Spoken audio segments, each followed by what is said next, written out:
Salam kepada Bapak dosen mata kuliah Teknologi Bangunan Sederhana kelas TAC.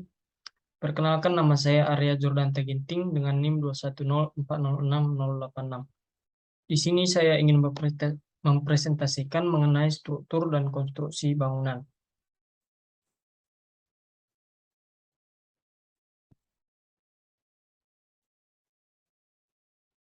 Yang pertama ada definisi struktur dan konstruksi bangunan. Apa itu struktur dan konstruksi bangunan? Struktur bangunan adalah bagian-bagian yang membentuk bangunan seperti fondasi, slab, dinding, kolom, ring, kuda-kuda, dan atap. Struktur bangunan terdiri dari 3 bagian, yaitu struktur bawah, yaitu bagian-bagian bangunan yang terletak di bawah permukaan tanah. Yang kedua ada struktur tengah, yaitu bagian-bagian bangunan yang terletak di atas permukaan tanah dan di bawah atap.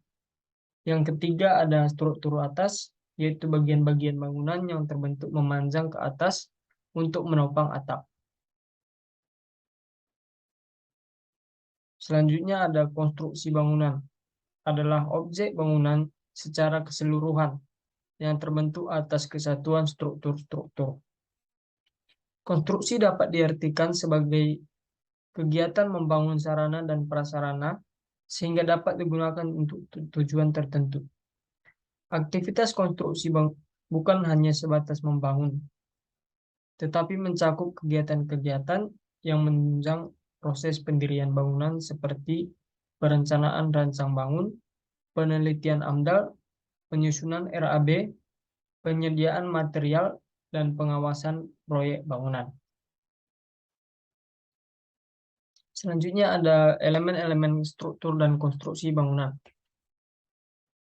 Elemen-elemen struktur dan konstruksi bangunan adalah setiap bagian pada bangunan yang menunjang berdirinya bangunan itu secara utuh. Beberapa elemen-elemen struktur dan konstruksi bangunan yaitu fondasi, slab, kolom, pelat lantai, dinding, balok, dan atap.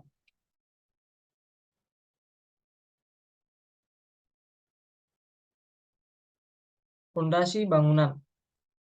Fondasi adalah bagian dari suatu sistem struktur bawah atau substruktur yang menahan berat sendirinya dan seluruh beban gaya dari struktur atas.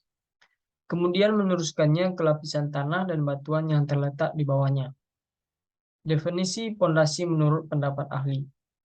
Menurut Sarjono pada tahun 1988, fondasi adalah salah satu dari konstruksi bangunan yang terletak di bagian bawah sebuah konstruksi. Fondasi mempunyai peran penting terhadap sebuah bangunan, di mana fondasi menanggung semua beban konstruksi bagian atas ke lapisan tanah yang berada di bagian bawahnya. Aspek pemilihan jenis fondasi. Yang pertama ada keadaan tanah fondasi, yaitu faktor tanah yang diperhitungkan antara lain jenis tanah, parameter tanah, daya dukung tanah, titik kedalaman tanah keras atau tanah padas, dan lain sebagainya. Yang kedua ada batasan akibat struktur di atasnya. Kondisi beban struktur atas dapat meliputi total besar beban akibat struktur atas, arah gaya beban naik beban vertikal maupun horizontal, dan penyebaran beban serta sifat dinamis yang dimiliki oleh struktur tersebut. Yang ketiga ada batasan keadaan lingkungan dari sekitar. Batasan lingkungan yang dimaksud dalam poin ini ialah kondisi lingkungan sekitar proyek.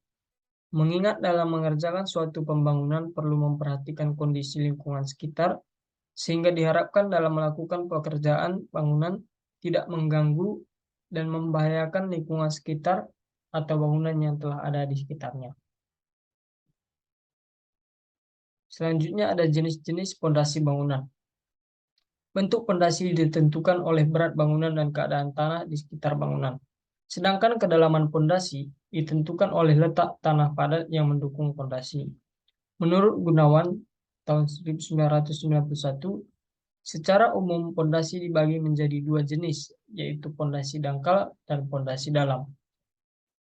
Fondasi dangkal Pondasi dangkal adalah pondasi yang memiliki kedalaman yang sama dengan lebar pondasi tersebut.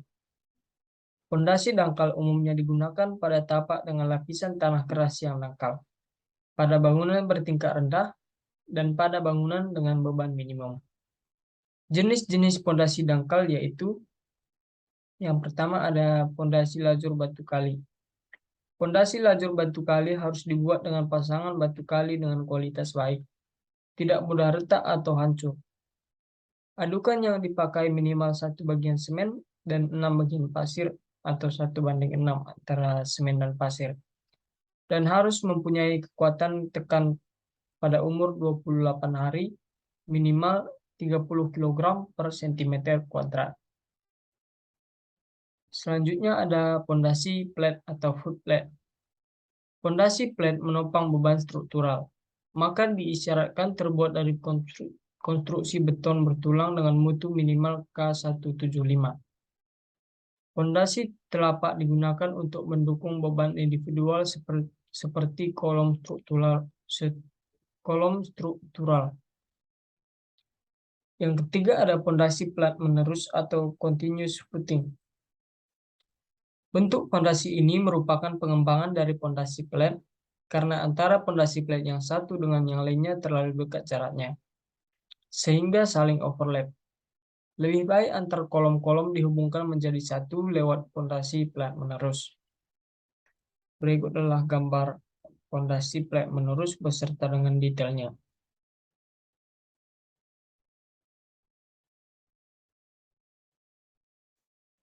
Yang keempat ada pondasi sumuran. Pondasi sumuran digunakan apabila tanah dasar yang baik agak dalam letaknya, serta di dalam tanah terdapat gangguan yang menghalangi pelaksanaan pembuatan pondasi.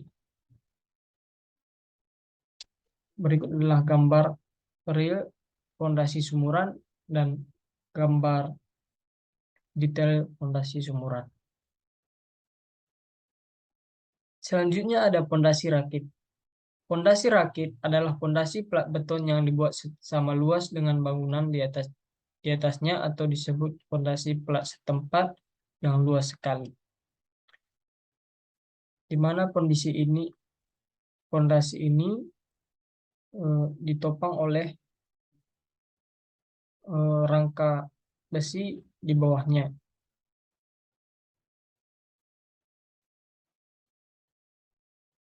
Yang kedua, jenis pondasi dalam. Pondasi dalam adalah pondasi yang memiliki kedalaman lebih dari 5 kali lebar pondasi. Pondasi dalam umumnya digunakan untuk tapak yang memiliki tanah keras jauh dari permukaan dan juga digunakan pada bangunan bertingkat tinggi. Jenis-jenis pondasi dalam. Yang pertama ada pondasi tiang pancang atau pile foundation. Pondasi ini digunakan apabila strukturnya berhubungan dengan air dan tanah dengan daya dukung yang rendah. Pondasi ini bertujuan menopang beban di atasnya dan meneruskan beban melalui tiang pancang sampai ke dasar pondasi. Yang kedua ada pondasi tiang bore pile. Pondasi bore pile adalah bentuk pondasi dalam yang dibuat di dalam permukaan tanah. Pondasi ditempatkan sampai kedalaman yang dibutuhkan dengan cara membuat lubang dengan sistem pengeboran atau pengerukan tanah. Setelah kedalaman sudah didapatkan, kemudian dilakukan pengecoran beton pada lubang pondasi yang sudah dibor. Ini adalah gambar pondasi tiang pancang.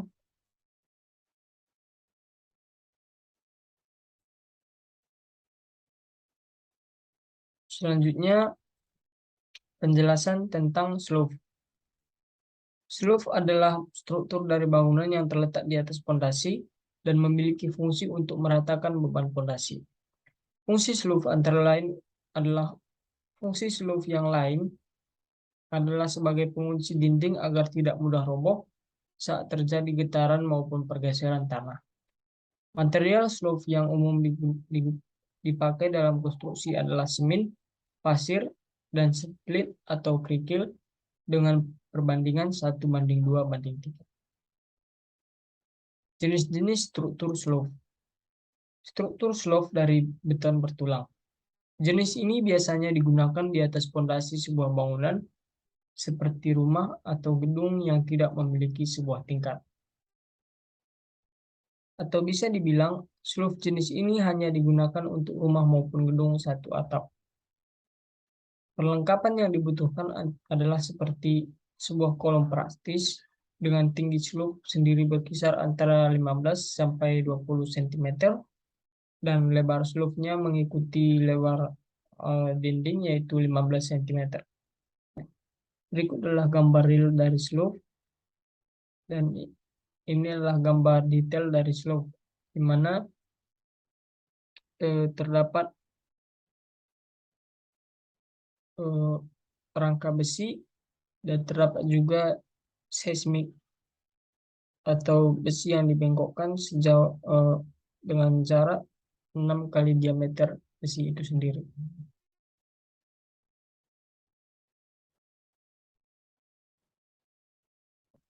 Selanjutnya ada struktur slope dari batu bata atau rolek. Slope ini menggunakan material batu bata yang disusun secara melintang. Agar batu bata terpasang lebih kuat, struktur slope ini diberikan pengikat yang terbuat dari adukan pasangan. Perbandingan adukan pasangan tersebut adalah 1 bagian semen dan 4 bagian pasir. Kekurangan slope jenis ini adalah tidak bisa membagi beban dengan sempurna, karena batu bata memiliki sifat yang lembab sehingga tidak menahan dinding dengan baik. Umumnya struktur slope dari batu bata ini digunakan pada eh, daerah teras, yang mana teras tidak memerlukan penahan yang begitu kuat sehingga batu bata cukup digunakan untuk menahan eh, beban pada teras. Yang ketiga ada struktur slope dari kayu. Kebanyakan slope jenis ini digunakan dalam pembangunan rumah tradisional dengan bahan dasar kayu seperti rumah panggung. Struktur slope jenis ini membutuhkan balok pengapit. Berikut adalah gambar dari struktur slope dari kayu. Ini adalah letak balok pengikat pondasi setempat yang dapat berfungsi sebagai balok slope dan kayu dengan ukuran panjang 12 cm dan lebar 6 cm. Berikut adalah detail pada struktur slope dari kayu dengan angkur besi dengan diameter 12 mm.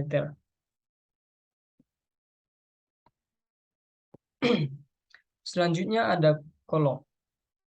Kolom adalah komponen struktur bangunan yang tugas utamanya menyangga beban aksial tekan vertikal dengan bagian tinggi yang tidak ditopang paling tidak 3 kali dimensi lateral terkecil. Kolom berfungsi untuk meneruskan beban seluruh bangunan ke pondasi bangunan sehingga beban bangunan bertumpu pada pondasi. Jenis-jenis kolom pada bangunan sederhana. Yang pertama ada kolom utama. Kolom utama adalah kolom yang berfungsinya untuk menyanggah beban utama yang berada di atasnya. Kolom utama biasanya diaplikasikan pada jarak 3-4 meter antara balok pembentuk bangunan. Yang kedua ada kolom praktis. Kolom praktis adalah sebuah komponen yang biasanya berbentuk tiang pembentuk struktur bangunan yang berfungsi untuk membantu kolom utama dalam menopang beban bangunan. Berikut adalah gambar kolom praktis dan ini adalah gambar kolom utama. Yang mana kolom utama mempunyai pondasi yang menerus ke bawah dengan besi yang dibengkokkan sejauh 40 kali diameter besi itu sendiri. Ini adalah denah dan letak kolom struktur atau kolom utama dan letak kolom praktis. Bisa dilihat inilah kolom struktur atau kolom utama ditandai dengan petak yang lebih besar dan petak yang lebih kecil yaitu kolom praktis. Perbedaan kolom utama dan kolom praktis. Kolom utama fungsinya untuk menahan keseluruhan struktur bangunan dalam bentuk vertikal. Sedangkan kolom praktis menahan dinding secara horizontal agar tidak retak maupun roboh. Artinya, kolom praktis berfungsi untuk mengikat dinding sehingga dinding tetap stabil. Komponen kolom utama berbentuk lebih besar dan panjang serta dapat terlihat dari luar, karena kolom utama lebih lebar dari lebar dinding itu sendiri. Sedangkan komponen kolom praktis tersembunyi dalam dinding sehingga tidak terlihat dari luar, karena kolom praktis ini mempunyai lebar yang sama dengan lebar dinding, yaitu 15 cm. Kolom utama ditempatkan pada pondasi yang cukup dalam sebagai fungsinya untuk menahan beban bangunan, maka diperlukan pondasi yang cukup di bagian bawah kolom utama. Sedangkan kolom praktis ditempatkan antara dinding-dinding balok dan tidak memiliki pondasi menerus ke dalam tanah. Kolom utama berfungsi menopang struktur bangunan balok dan lantai bangunan. Sedangkan kolom praktis membantu kolom utama dalam menopang balok.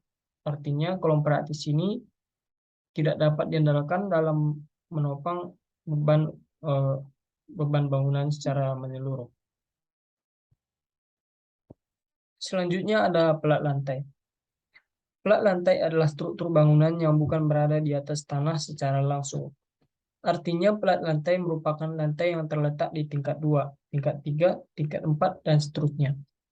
Dalam pembuatannya, struktur ini dibingkai oleh balok beton yang kemudian ditopang oleh kolom-kolom bangunan. Jenis-jenis pelat lantai berdasarkan material penyusunnya. Yang pertama adalah pelat lantai kayu. Pelat lantai kayu adalah pelat lantai dengan material dasar kayu. Papan kayu yang dipakai umumnya memiliki ukuran lebar 20-30 cm dengan tebal 2-3 cm dan panjang menyesuaikan.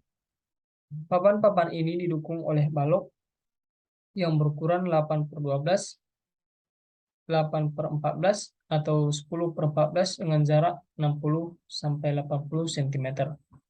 Untuk bentangannya yaitu 3-3,5 cm. Balok kayu ini biasa dipasang di atas pasangan bata satu batu atau balok beton agar daya dukung dan kekuatannya semakin tinggi.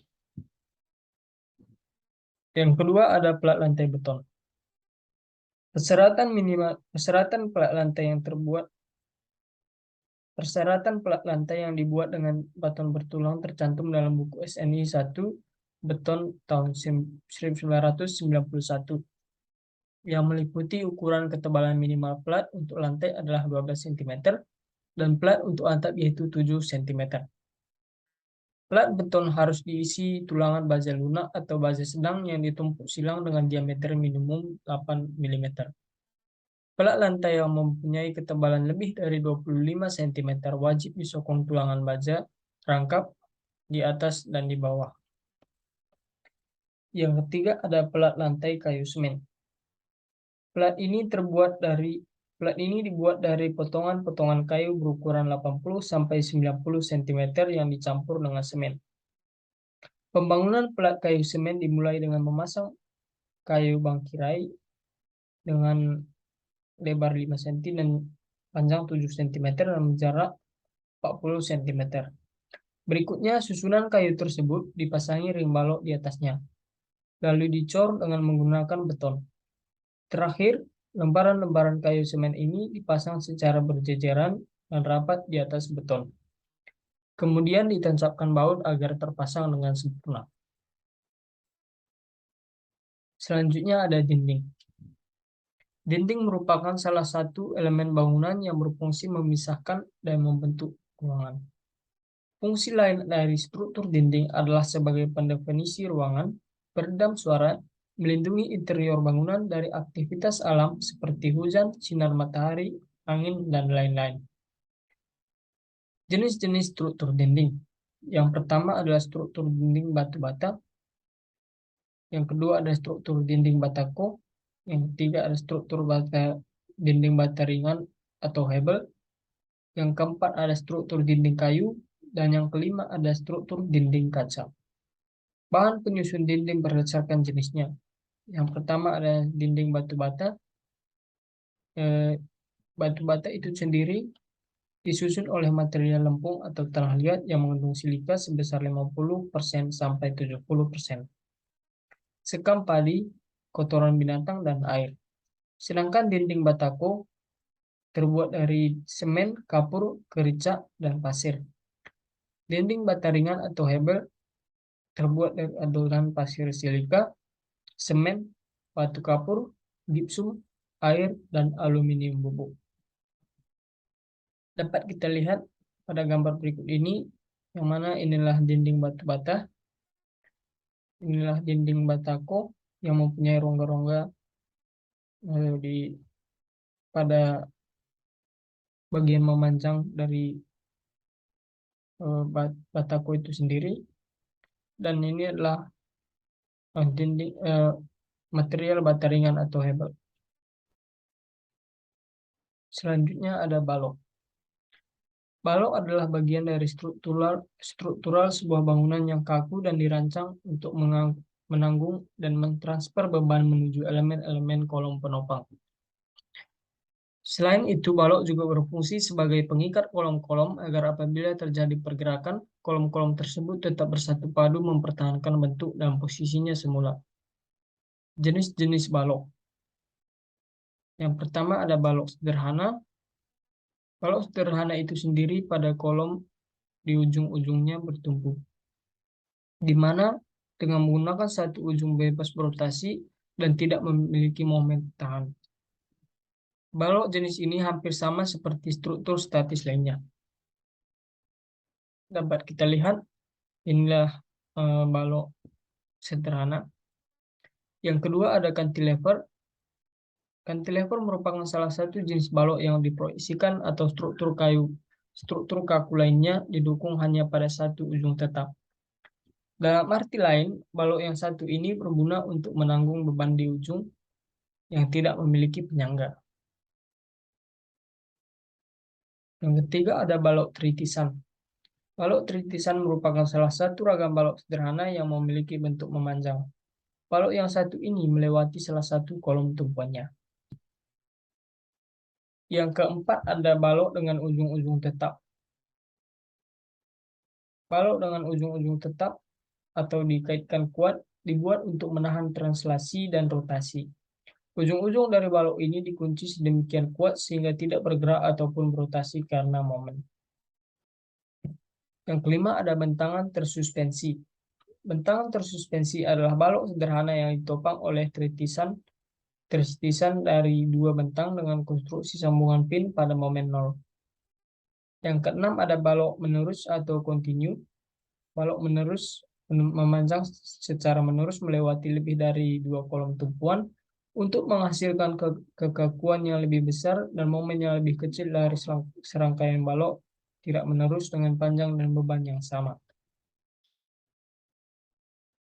Berikut adalah gambar sambungan kolom dan slope. Pada bagian tulangan,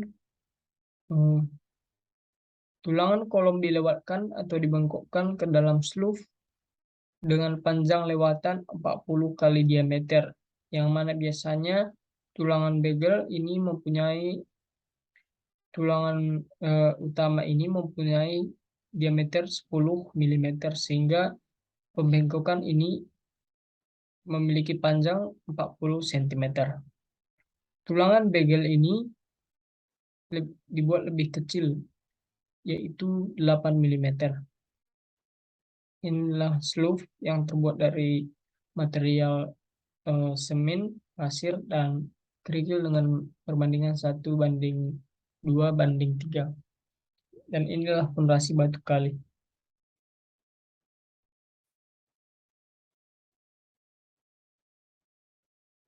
Inilah gambar real dari sebuah kolom Inilah kolom dan inilah slope yang sudah dilapisi atau dicor. Selanjutnya ada sambungan kolom dengan balok.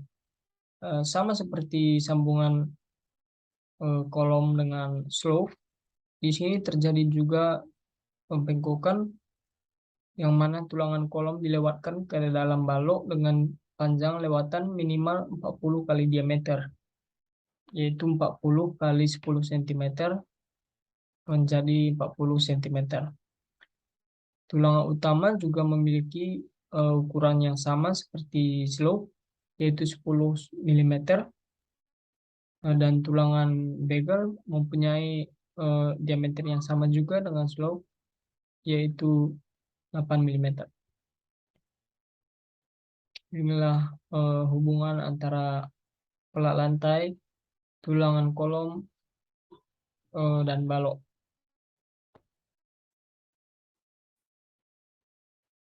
Inilah hubungan kolom dan dinding. Dapat kita lihat inilah pasangan setengah bata, angkur minimal 10 mm dengan panjang minimal 40 cm setiap 6 lapis bata untuk menunjang ketahanan dari dinding itu sendiri. Begelnya sama seperti slope, itu 8 mm juga, dengan tulangan utamanya 10 cm, 10 mm.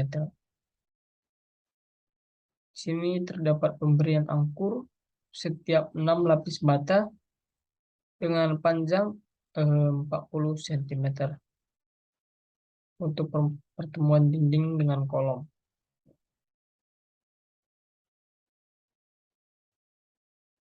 Ini adalah eh, kusen jendela pada dinding, di mana kusen ini tidak dapat menahan eh, susunan batu bata di atasnya, sehingga dibuat tulangan juga yang menerus mengikuti panjang kusen untuk untuk menahan beban itu sehingga tidak menerus ke kusen yang dapat menyebabkan kusen menjadi rapuh. Selanjutnya ada material terakhir, yaitu atap. Atap adalah penutup suatu bangunan yang berfungsi untuk melindungi apapun yang ada di dalamnya dari hujan, salju, atau fenomena alam lainnya. Selain berfungsi sebagai pelindung, atap pun hadir sebagai mahkota dari sebuah hunian yang dapat menaikkan nilai estetika dari bangunan itu sendiri. Artinya, atap tidak hanya berfungsi sebagai pelindung suatu bangunan, tetapi dapat juga menjadi estetika sebuah bangunan. Fungsi atap secara umum yaitu melindungi ruang yang ada di bawahnya. Inilah fungsi utama, menahan radiasi panas berlebih, termasuk juga melindungi ruang yang ada di bawahnya dari radiasi matahari, mengurangi dampak tempias hujan, menghambat pergerakan angin yang biasanya membawa debu. Material atap yang umumnya digunakan yaitu ada genteng, keramik, rumbia, ijuk, bitumen, sirap, beton, seng, asbes, dan UPVC. Selanjutnya ada bagian-bagian atap. Bagian-bagian atap terdiri atas satu kuda-kuda. Kuda-kuda mempunyai bentuk segitiga dari balok kayu maupun bahan lain untuk menopang rangka atap yang ada di atasnya. Bagian teratas dari kuda-kuda akan disangkutkan pada balok. Kemudian bagian kedua kakinya akan tersambung dengan kolom struktur untuk menyalurkan bebannya. Kini selain berguna sebagai penutup dan penopang atap, kuda-kuda juga dapat dibuat mempunyai nilai seni untuk menambah estetika bangunan. Yang kedua ada gording. Gording berada persis di bawah kuda-kuda yang berguna untuk mengikat dan menghubungkan kuda-kuda. Bagian ini umumnya terbuat dari balok kayu. Selain itu, gording juga berguna sebagai dudukan atau penyangga kasau atau usuk. Bagian ini umumnya akan sangat dibutuhkan apabila kuda-kuda tingginya melebihi 2 meter. Yang ketiga ada kasau atau usuk. Kasau adalah balok kayu yang diletakkan secara melintang di atas gording. Bagian ini bentuknya memanjang dari balok dinding hingga keluar bagian dinding. Fungsinya adalah untuk memberikan tritis atau atap lebih dengan lebar sesuai dengan keinginan untuk menahan tempias hujan. Yang selanjutnya ada reng adalah kayu yang diletakkan melintang di atas kasau yang berguna untuk mengaitkan dan menahan penutup atap seperti pengait genteng atau bahan lain. Dengan begitu, maka genteng akan mudah disusun secara teratur dan rapi. Penggunaan reng akan disesuaikan dengan jarak genteng, sedangkan jarak genteng ini akan dipengaruhi oleh ukuran genteng dan penutup atap. Selanjutnya ada reng balok. Reng balok adalah bagian yang berfungsi untuk mendukung dan menahan kuda-kuda yang diletakkan di puncak dinding. Yang keenam ada lis pelang kirisan. Bagian ini berfungsi untuk mengikat ujung kasau agar tidak berubah susunannya dan dipasang pada ujung bawah kasau. Batang kasau yang ditahan dengan paku memungkinkan akan untuk bergeser sehingga diperlukan komponen yang satu ini. Agar lispang kirisan ini awet, sebaiknya gunakan pelapis yang dapat melindungi dari panas dan air hujan. Selanjutnya ada lispang ujung gavel. Bagian ini berupa papan tegak yang digunakan pada sepanjang ujung gavel dan mengikuti sudut kemiringan atap. Bagian ini berguna untuk melindungi gording dan reng dari panas dan air hujan. Selanjutnya ada pelapis atap. Pelapis atap dapat dibuat dari seng, plastik, atau plat semen berserat yang kedap air untuk mencegah rembesan air hujan yang dapat masuk ke dalam rumah. Rumah yang ada di daerah dengan intensitas hujan tinggi tentu akan sangat perlu pelapis atap. Penutup atap. Penutup atap adalah bagian paling atas dari komponen atapnya dan bersinggungan langsung dengan air hujan maupun sinar matahari. Penutup atap harus mempunyai kekuatan dan keawetan yang baik. Selain itu, juga akan dipertimbangkan nilai estetikanya karena berpengaruh pada muka dan kesan bangunan. Berikutlah gambar komponen dan detail atap. Ya, yang mana ini terdapat nok atau bagian paling atas dari atap, under, kusuk, reng, skor, gording, kaki kuda-kuda, pengerat, gording, dan lain sebagainya. Ini adalah detail atap dengan 3D model. Ini adalah terdapat detail-detail juga. Detail pertama, detail 1, gordingnya mempunyai ukuran panjang 12 cm dan lebar 6 cm. Pelak baja dengan tebal 4 mm dengan lebar 40 mm atau papan tebal 20 lebar 100 mm. Yang mana bautnya memiliki diameter dengan minimal 10 mm. Selanjutnya ada detail 2, detail 3, dan detail 4. Inilah penyusun atap secara umum, yaitu kuda-kuda. Selanjutnya ada gording yang disusun secara melintang mengikuti eh, tirisan. Dan selanjutnya ada juga reng dan terdapat juga kasut. Eh, yang paling atas itu adalah range, selanjutnya di bawahnya ada kasut, dan yang paling bawah adalah gording. Gording ditopang langsung oleh kuda-kuda bangunan.